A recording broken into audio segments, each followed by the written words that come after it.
அனைவருக்கும் வணக்கம். இன்னைக்கு ஆக்சுவலா திடீர்னு ஒரு ஆசை வந்தது.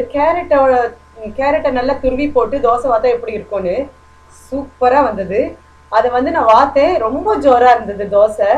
அது மட்டும் இல்ல, நிறைய பேருக்கு கேரட்டே பிடிக்காது. அவங்கெல்லாம் ஆக்சுவலா அப்படியே சாப்பிடாம தோசை மூலியமா போட்டு அவங்களுக்கு கொடுத்தா அவங்கள அந்த வைட்டமின் ஏ கொட்டி கிடக்கிற அந்த கேரட்டோட பலனை அனுபவிக்க முடியும். ஸோ அதுக்குரிய தேவையான பொருள்கள் என்னங்கிறத பத்தி நான் காமிக்கிறேன். 2 கப்பு பச்சரிசி. இந்த 2 கப்பு பச்சரிசி, அப்புறம் துவரம் பருப்பும் பைத்தம்பருப்பும் 1 கப்பு, 2:1ங்கிற விதத்துல நல்ல ரெண்டையும் ஊற வச்சுக்கணும். அப்புறம் அதை ஊற வைக்கும் போது இந்த சொரவின கேரட்டு 3 கேரட் சொரவி வச்சிருக்கேன், அதையும் சேர்ந்து அதை ஊற வச்சுட்டேன். நான் ஊற வச்சதுக்கு அப்புறம் அரைக்கும் பொழுது அது 3 மணி நேரம் ஊற விட்டுருங்க.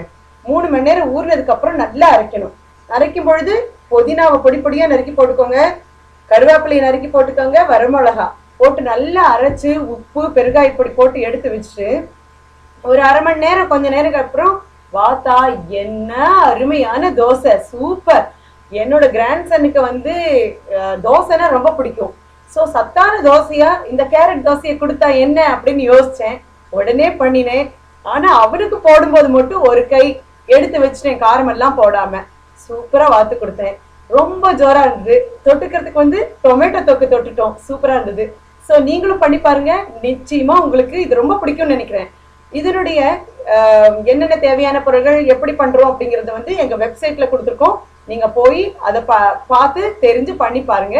அடுத்த எபிசோடில் உங்களை சந்திக்கும் வரை நன்றி. Rajathi family kitchen.